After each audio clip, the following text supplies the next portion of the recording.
man. He's been around for decades, man, and it's just sad. It's sad that this happened. He just has to be embraced, and this is what the podcast's about. Embracing people that are unapologetically themselves and just being who you are. And he actually embraced it. He wore his heart on his sleeve, and he did. And I saw on Instagram the other day. I was scrolling through. Everybody's paying respectful homage, obviously, and there was a story of him going to a food place, and some guy needed help mopping the floor. Somebody spilled something, and this guy stopped everything he was doing and told the guy, "Yo, give me the mop." And the guy was like, "Oh, like, why are you trying to do this?" And he's like, you gotta stay grounded. He's like, the minute you don't stay grounded, that's when the industry gets you, and you're not you. And this guy helped him mop the fucking floor, bro. I love that. Like, I saw a post of that, and that shit teared me up. Yeah, that's so weird you, said that. That's like yeah, man, dead ass, bro. I saw that shit that made me tear up. It's like, bro, this guy kept himself so grounded. And another thing I saw was Charlemagne the God. He had a post that was floating around saying DMX was always DMX. Like, he said he was at Breakfast Club just chilling there, like, after the show, just chilling, doing his thing, just drinking his Hennessy or whatever. And he goes to the streets and he starts, like, chilling with just random people on the street, talking to them. Then he sees Angela Yee. She's one of the co-hosts from Breakfast Club. He's like, "Oh, yo, Angie, like, what you saying, man? You want to go out for something to eat, da-da-da?" The man pukes, looks back up and goes, "Yo, Angie, yo, let's chill. Da-da-da." Like, that was X. Like, he didn't give a fuck. Like, he just did, like, drunk, whatever. He still did his thing. He was still him. 100% him. That sounds so gross. Didn't give a fuck. Just, like, that shit was, oh my God. Crunked as fuck. Yak was like, "Yo, Angie, yo, let's chill." Da-da. Thought nothing of it. Was still talking to the people. Like, he was a people's person. Like, that's what he was. Like, to me, I honestly feel like he was like a new Tupac. Like, that's how Tupac was. He was for the people. He spoke his mind. Definitely he spoke from his heart, from his soul, from, you know what I mean? And that's how X was, man. Speaking for the people, people's champ, dog. 1999, Mike Tyson returns to boxing. This guy's like coming out to fucking... That fact I didn't know. You showed me that. I was like, whoa. Like, Mike came out to his music, man. It's just a part of history, man. There's so many, like, movies like that with, like, like I mentioned, like, fucking Rough Rider Anthem, like, Yeah, and again, another thing I saw on IG, so much, I forget which nationality it was, but he was at, I think it was Muslim, I might be mistaken. It was some sort of wedding, Muslim or Indian. He went to a wedding, I guess it was one of his friends, and, sang with them, danced with them, did a prayer, all that, repping them, and just sent his blessings, and, nobody knew about it until now, until his demise. I didn't fucking know about it. But as soon as, this tragedy happened and everything starts flooding on the gram, I saw that. And it's like, holy fuck, man. This guy was a real universe. He loved every human. He loved every race. Like, he was just that guy, But he did it all low-key. And it's crazy that you're hearing about it now. Yeah. You know what I'm saying? Never everyone, struggles with their inner demons. Their inner demons, but he, like, wore, like I said before, he wore his heart on his sleeve, and I respect that so much, and I actually, I love Matt for bringing it up as a topic on the podcast, dog, and, like, I fucking... No doubt, man. The people who haven't heard this, they need to hear that, man. Yeah, I need to hear that, man. I need to, like, check out his music. I pumped him to, like, workouts and shit. Like, I love him, man. I've been blasting him in my whip for days now. Yeah, I can't even help it. Like, I get in my whip and I'm like, oh, Eminem or, Tupac, and then I'm like, oh, no, it's X. Or Versus. I bumped him fucking at, like, a couple days ago. Fucking was ciphering songs. Yeah, he's ill. No big deal. But, yeah, man. Just right now, respectfully, I just feel like bumping X for a while, because... No, man, me too. Like I said, man, over 20 years, this guy's music has been in my life, man, and he's like an icon to, like, the whole whole rap man. game, and to know that. Oh, what's that other fight video you were talking about? Remember that shit? Like, this is childhood shit, though. Yeah, I remember grade 8, grade 7, grade 8. Yeah. What same is time this? with me. So One of my old time friends, he got me into DMX. So like, I remember one time we were looking up crazy videos. I don't know if it was on E-Bombs World, you like Late 90 Babies I Know or something like that, but something like that. E-Bombs World is fucked or whatever. But yeah, it was a fight video. This one guy is going against like 3 or 4 guys. And it's a song called "Bring Your Whole Crew" off DMX's fucking album. Oh my god! I wish we could play it, but it's all copyright. And the guy takes off his shirt and like starts swinging. As soon as he starts swinging, X's fucking verse comes in, you know, and like the chorus is like, "I just love when a nigga bring his whole crew. It's just a bigger piece of cake for me to chew a hole through. I just love when it," you know, and it just repeats. But like, and the beat's so intense, like, jab. But it goes perfect with the guy scrapping these guys. And he fucks them all up. Yeah. Fucks them all up. Boom. Jab. And that shit went viral. Jab, right hook. Dummies them. Grabs the second guy. And that was one of the songs where I'm like, yo. And that's the thing. DMX had energy to the max. Man, energy to you the could max. Work out to this guy like no fucking tomorrow. No tomorrow. No fucking tomorrow. You could pump out so many sets to DMX, man. He had that voice, that energy, and you know dogs. You love dogs. Pit bulls, man. Pit bulls are a born breed of fucking toughness, man. You know, and that's what he represented. Did you know Chihuahuas are more likely to bite you than pit bulls, though? Chihuahuas, dog? Chihuahuas, dog. What the fuck? I know. I get it. Yo, but random facts I follow. Because they probably have this shit just pops up. Man. That inferiority. I just want you to know that, dog. So it's not like there's no, you know, you don't get confused. They probably have they're not as aggressive. What the fuck's that shit called? The Napoleon complex. Yeah, people think pit bulls are fucking aggressive, dog. They're not aggressive. Well, I kind of had a bad experience one time. So, I had a bad experience with some bitch ass dog, and like he bit my balls. Right.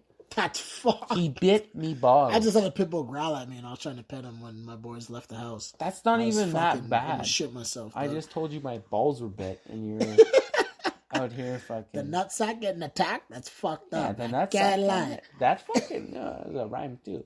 That should be a segment on our show. A nutsack getting that, but then that requires our nut. This is we're not jackass. This is not. I'm trying to master this. This is the nutsack. No, this is not that.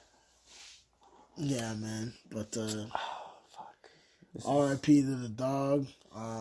Again, we send the best condolences to your family and all the Rough Riders and the Locks, Jada, Styles, Chic, all of y'all, man. Yeah, everyone who's like met DMX, everyone who's been inspired by him, and 6 degrees of separation, all that, man. Oof. You know. Oof. That's heat, bro. R.I.P. to you, brother. And your music will live on for fucking ever. Yeah, man. Earl Simmons, man, you're like You know the Damien trilogy, Damien 1 to 3. I just showed this guy Damien 3. Good thing you brought that up. Yeah, you just showed me. So Damien was his alter ego, and you know DMX was him. Earl, yeah, like him. his demons. His demons coming at him, you know, and he had a trilogy, right? So nasty. I showed him the third part, and that was my favorite one. But number 1 and 2 is still fire. That was super fire, though. Now the third one, though? The third one was on The Great Depression by DMX, and yeah, that third one's nasty. That's my favorite one, man. So nasty. Check that out, y'all, if you haven't heard it. Damien 3, YouTube it, Apple Music it. You know, it's a really deep track. Yeah, Damien 1's on that the first album. Yes, sir. I love when like rappers do that. They have like those like man. Those like those tracks that they keep bringing back. Yes, they have a trilogy. You know what I mean? They got a saga through it. You know, and they keep going, and that's intelligence, man. That's I love that. Like they add. You're to, like, a true writer. You're a true writer. It's like a story. To do that, it's a story, and you're still putting out other tracks and material while you're going through the trilogy of the story. True, they choose to like exactly. It's a super. He was born to rap, honestly, man. He's born to rap, man. Buddy, Damien Simmons, in remembrance. Yes. DMX, man. Rough Riders. shout out to everyone, man. Like to ever knew, like I can't ever knew him, Nori. And again, like I just can't wait to dive into his like discography and just like be really just take him in because he deserves to be taken in. Anyone listening to this right now, everything and anything, man. Like, give him a chance. Like you might think he's like actually like oh he's so loud. No, like he's not. He's loud with a purpose. Though. With a purpose. Like his words. He has like a very like beautiful purpose. You're right, man. Real talk, man. Like you said, man, he's being unapologetic himself. Like he's not being anyone but himself. He never was anyone but himself, and that self included hurt, and it included growth because of that hurt. Like you have to grow. You can't just be like, oh, like your circumstance doesn't define you. You can't just be like, oh, I'm hurt, I'm gonna hurt others. Like what is that? Hurt people, no? Yeah, that's the saying, hurt people, right? But yeah, DMX, he tried to, tried his best, and tried his best to keep himself grounded. He did for many years, right? And he did, and he showed his pain through his music, and he's inspiring, man. Very inspiring, because a lot of people are just sheltered and scared to do that, and he didn't. Like J-Rock said, he wore his heart on his sleeve, and he was very transparent, as I said before, and he just showed, he had his glow to him, man. Like, this is me, this is the dog, this is me, baby. What? Like, oh shit! I was gonna wonder if you're gonna pull it out. I had to, for X. You know what I mean? Like, this is the dog. You heard? Alright, that's it. Sorry, I had to do a little bit, but yeah. We're recording late, but it came in the studio. It came my mom's bed. She's gonna come down. She's like, "Get the fuck out of my house!" This is the last episode. No, we have her on 15. She's like, "Okay, I like you guys. It's okay. Just don't be fucking yelling. Yeah, just don't be laying that fucking idiot." No, but honestly, this is just a beautiful tribute to the man, the dog. Yes, Earl Simmons, man, aka DMX, man. Again, anything you want to add? Like, peace, brother.